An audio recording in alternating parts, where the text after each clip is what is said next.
Welcome to Post Colonial Space. I'm Masood Raja, and today I'll continue my conversation about my brief series on destructive pedagogies. And as I mentioned in my previous video, and you can watch it up there later, I'm relying on Mark Bracher's book Radical Pedagogy to express my views about how he discusses different forms of destructive pedagogies. And of course, I highly recommend the book if you want to really delve deeper into these concepts.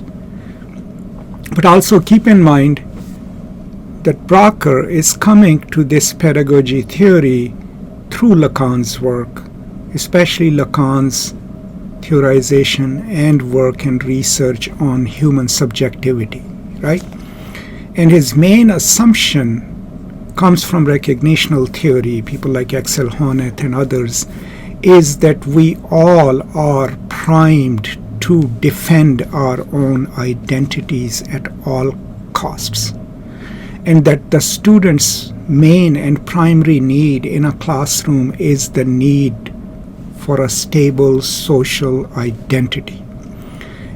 And if we acknowledge that, then our pedagogy needs to be tempered in a way so that it can enable students to enhance their identities. Now, if you want to know some of my thoughts on it, I have a whole webinar on it on Mark Bracher's book, which I will post up there and you can watch it, and that gives you general ideas of his main argument.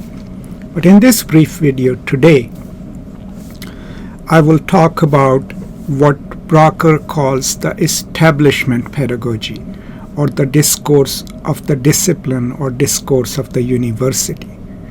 Now, what he starts with is this idea that because of the new advances in education theory and new advances in the culture, we no longer encounter the discourse of the master very much, because the professors have already internalized that they are no longer the masters, but rather the servants of the students to serve them with their knowledge. But the instances of the professor redirecting students' energies into disciplinary training and professional training have also increased, right? And so what in Mark Bracher's world the professors mostly do, especially in humanities departments, is they take these students and then guide them into a system of signification, a system of canon and knowledge that offers them a whole identity-bearing system. For example, if you want to study Shakespeare, a professor who believes in establishment pedagogy, right, will tell you, here is all that you need to know about Shakespeare in order to be an expert on Shakespeare. So specialization, but also a whole world of canonical thought on a certain topic. And you are expected to be excited about it, you're expected to master it, you're expected to master its vocabulary. So what that does is it thinks of students as these empty vessels in that Freudian term, right? And then fills it with the disciplinary knowledge. Now what that does is the students then focus on mastering the discourse of the discipline, mastering what are the major theorists, how do they respond to each other, right? And then increasingly in that process they also develop this persona of an expert on maybe really minute things that have nothing to do with the real world, but it then gives them this idea of an identity that is absolutely connected to the discipline, to the established knowledge, right? And that, according to Bracher, is kind of an identity constricting thing, because students have to detach themselves from where they came from and the world that they live in, and create this new affiliative structure and create an identity that thrives in it, that thrives in disciplinary debates, in the nuances of the words on a page or an author, right? Obviously, it doesn't do anything else in the world, right? But you might have seen so many academics who are thrilled about reading a couple of sentences in an esoteric text and just being excited about it, but are totally detached from the world.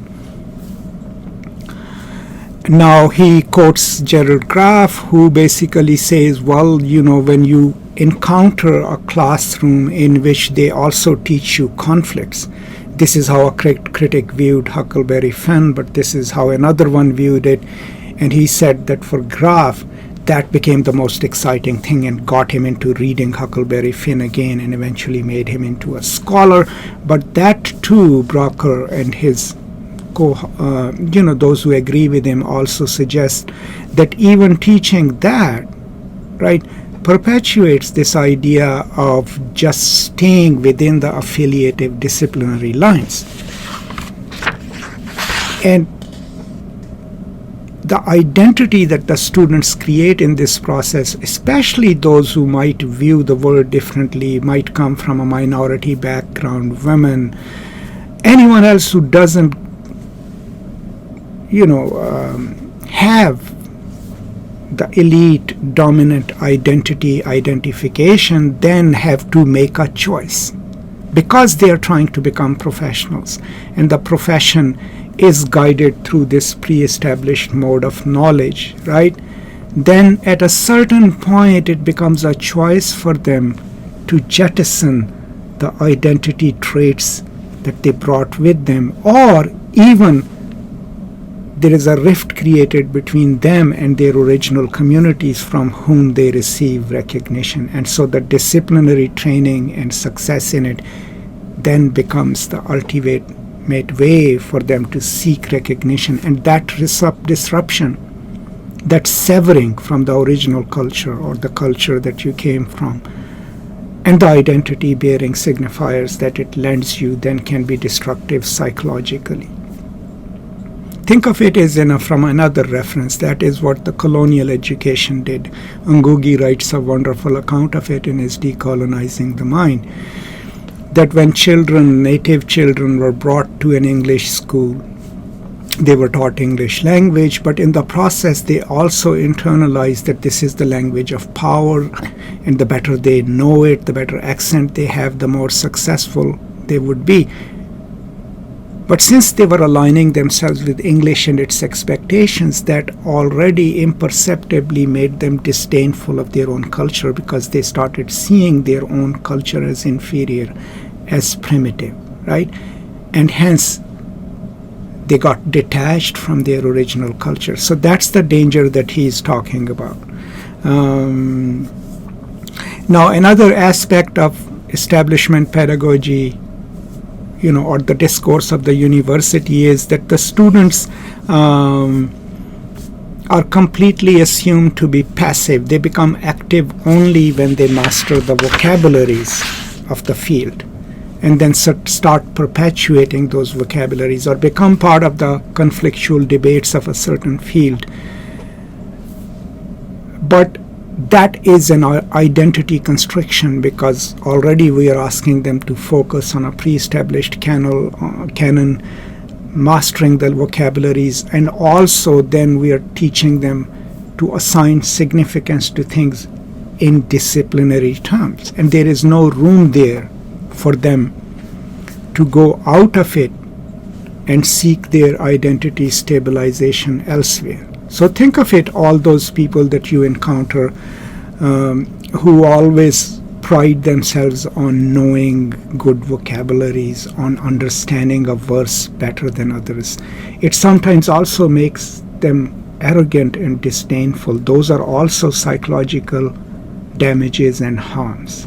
But for Bracher, the most important thing is that the discourse of the university or establishment pedagogy, just like the discourse of the master or authoritative pedagogy, disrupts the students' identity beliefs or disrupts their idea of a stable identity and replaces it with a top-down structured identity and its expectations, which can only be measured within the disciplinary discourse, may it be social sciences or humanities and all. Think of it, slightly critically and see if you've encountered some people like that. Even your own value then gets connected to the issues of recognition from within the field, right? Or from within the profession. Even in your own department, you start worrying more about how others view you. Do they consider you a serious scholar or not? All of those things then impact your sense of identity negatively, right? So in a way, what makes us into specialists in a discipline, the discourse of the university, if done incorrectly, also instead of enhancing our identities, instead of stabilizing our identities, actually ends up making them more fragile. And if you happen to be from a non-dominant group in terms of gender, race, ethnicity, class, then it can even have a damaging effect, because the immersion into a disciplinary discourse, its vocabularies and its assumptions then can also sever your connection with the very communities with whom you relate and who stabilize your identity.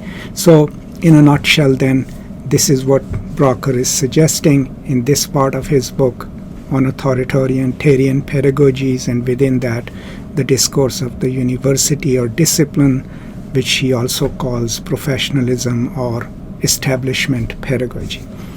That's all. Please share any ideas that you might have about it. What do you think about it? Have you experienced something like that? If you think that there are ways that you can think of in which we can counter this as teachers and professors or as students, please let me know. Now, please do keep in mind that I've taken out the discussion of Lacan in this presentation because I didn't feel it was needed. But in order to clearly understand what exactly Bracher is suggesting here, I do strongly recommend that you should read the book, and I'll post the link to the book in description. That is all. Thank you so much, and as always, peace and love.